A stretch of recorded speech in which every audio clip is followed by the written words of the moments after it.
this is the best festival of India, so may it color the whole world, full of joy and happiness. आपको मैं कहना चाहूँगी कि happy Holi. दुनिया में जहाँ जहाँ पर होली मनाई जा रही है, तमाम होली मनाने वालों को कहेंगे कि खूबसूरत रंग खूब बिखेरें।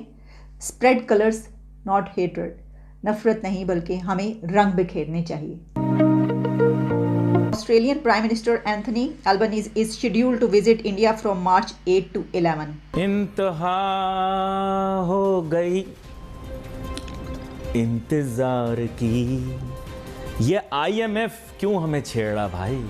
न गैस है, न पानी है, न पैसे हैं, न आटा है, न LPG है, न गैर मुल्की इमदाद है, न IMF की अभी तक मंजूरी है जिस वक्त मैं आपको इंटरव्यू दे रहा हूँ। प्राइम मिनिस्टर फूमियो किशीदा जो हैं वो इंडिया आ रहे हैं, और वो इंडिया आ रहे हैं एज ए G7 की चेयर उनके पास। तो फिर ये क्या करेंगे जी? इस मुल्क में खाना जंगी करेंगे? ये जो जॉइंट प्रेस रिलीज जारी होगी उसमें ये जिक्र होगा कि Pakistan should stop counter terrorism.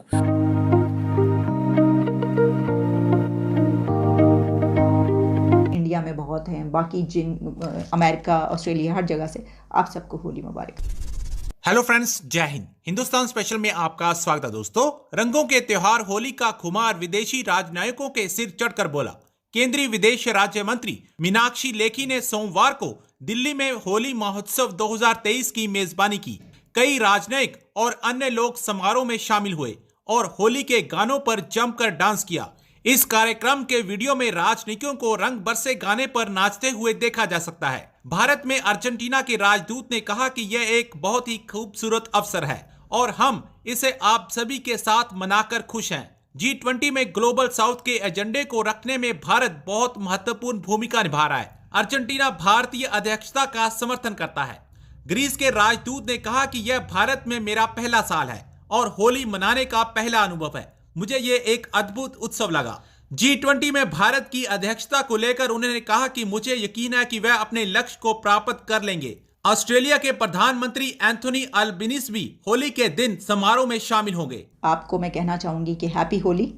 दुनिया में जहाँ जहाँ पर होली मनाई जा रही है, तमाम होली मनाने वालों को कहेंगे कि खूबसूरत रंग खूब बिखेरें। स्प्रेड कलर्स नॉट हेट्रेड, नफरत नहीं बल्कि हमें रंग बिखेरने चाहिए।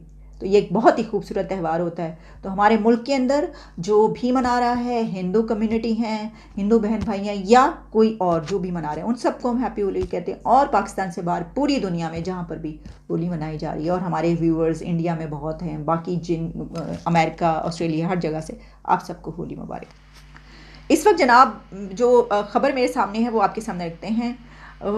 इसमें यह है कि Australian prime minister Anthony Albanese is scheduled to visit India from March 8 to 11 और Japanese prime minister Fumio Kishida is arriving in Delhi on March 19 for a 1-day official visit. और इसमें यह है कि जो दोनों कंट्रीज़ हैं वो बहुत ही क्लोज पार्टनर्स हैं इंडिया के, और जो टॉक्स होंगी उसमें दोनों तरफ बड़े एग्रीमेंट्स किए जाएंगे। Although three countries along with the US have a very close relationship with information exchange, लेकिन जो हॉट टॉपिक ऑफ डिस्कशन कहा जा रहा है इस टाइमिंग में वो ये है कि एक तो ख़ास तौर पे डिफेंस टाइज जो हैं उसको किया जाएगा मजबूत, और फिर ये भी कि setting up resilient global supply chains. तो उसमें आप देख रहे हैं कि इसकी वजह यह है कि जो ऑनगोइंग यूक्रेन वॉर है उसमें ख़ास तौर पर जो इंडो पैसिफिक है और उसमें आप जब चाइना का रोल देखते हैं तो उसकी बिना पर ये अहमियत इख्तियार कर जाता है। मैंने आपको कहा था इसके बहुत सारे एंगल्स हैं। आप सोचने बैठेंगे और आप पढ़ने बैठेंगे तो आपको पता चलेगा कि क्या क्या कुछ है इसके अंदर। अच्छा, अब इसी के साथ मैंने आपको ये भी बताया कि मैं नहीं बोलूँगी, मैं आपको बता ही देती हूँ कि जब कोई कंट्री किसी दूसरे कंट्री में विज़िट कर रहा होता है तो इस वक्त जो ऑस्ट्रेलियन प्राइम मिनिस्टर की मैंने आपको बात की उसके बारे में मैंने ये खबर कहाँ पर देखी, एक ऑस्ट्रेलियन टीवी पर। उससे मुझे ये पता चला कि ऑस्ट्रेलिया के PM जा रहे हैं इंडिया। तो मैंने कहा मैं देखूं क्या है।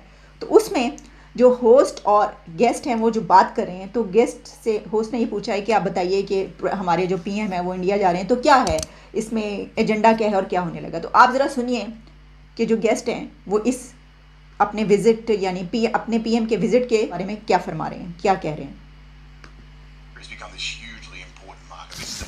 effectively he's taking a business delegation over there. But this is one of 2 trips the PM will have to India this year that is planned. Plus, Narendra Modi is coming out to Australia for the Quad meeting. So, in the wake of China putting all those restrictions on Australian trade, our officials had to go looking for other places to sell our goods and, really importantly, sell our services. And India is this huge country, an ally, 1 billion people, and defence-wise really important, not just because of its situation with the border with China, but also the power of that army that's rising. So what we've seen is this really big growth in particularly education. So Indian students, university students coming to Australia. This is something like a $3 billion industry for Australia. Jason Clare used some pretty smart strategy this week by taking Adam Gilchrist over to sell Australian universities in India. You know, it's not an education official, he works for the University of Wollongong, but in terms of star power, cultural connection and really important ties with India, that's a smart way to go about business and it's effective. उन्होंने क्या क्या कुछ कहा है,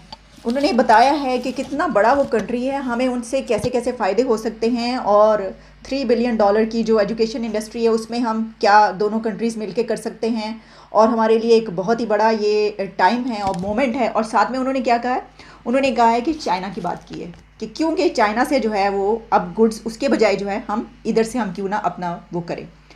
तो ये मैंने आपको कहा था कि बड़ा जो एक इसमें अहम एलिमेंट है वो ये है कि चाइना जो है वो उसको भी कुछ टफ टाइम इस हवाले से मिलेगा और अभी तो ये स्टार्ट है, अभी तो ये शुरुआत है, ये मैं आपको बता रही हूँ। आज का अखबार पढ़ो, बिल्लो रानी कह रही है जनाब अली कि हमें सिंध के पैसे ना दिए तो हम वजारतें छोड़ देंगे। मेरा क्या इन्होंने ढोंग रचाया हुआ है, ना गैस है, ना पानी है, ना पैसे हैं, ना आटा है, ना एलपीजी है, ना गैर मुल्की इमदाद है, ना IMF की अभी तक मंजूरी है जिस वक्त मैं आपको इंटरव्यू दे रहा हूँ। जी जी। तो फिर ये क्या करेंगे जी, इस मुल्क में खाना जंगी करेंगे, क्या करेंगे इस मुल्क में? इस मुल्क की जो खुदा मेरा गुनाह माफ़ करे, मैं 2 दफ़ा कह चुका हूँ, मुझे पिंडी वाले मेरे हल्के कह रहे हैं कि शेख साहब ये मत कहें, टीवी चैनल पर हमारी बेइज्जती होती है। हमारे कब्रिस्तानों में लिख के लगा दिया कि अगर आपके पास कब्र के पैसे नहीं है तो इन मोबाइल नंबरों पर रिंग करें। आप देखें, मैं जो 16 दफ़ा वज़ीर रहा हूँ, मेरे लिए डूब मरने का मुकाम है कि मेरे जनाजा गाँव पे लोगों ने नंबर लिख के लगा दिए हैं कि अगर आपके पास तजहीज़ और तकफ़ीन और एक कब्र की पेमेंट ना हो तो आप हमें इस मोबाइल नंबर पे फ़ोन करें, हम आके पेमेंट कर देंगे। ये है हाल, जेन्युइन हाल ये है कि लोगों के पास कब्र के देने के पैसे नहीं है। बाकी बातें छोड़ें आप।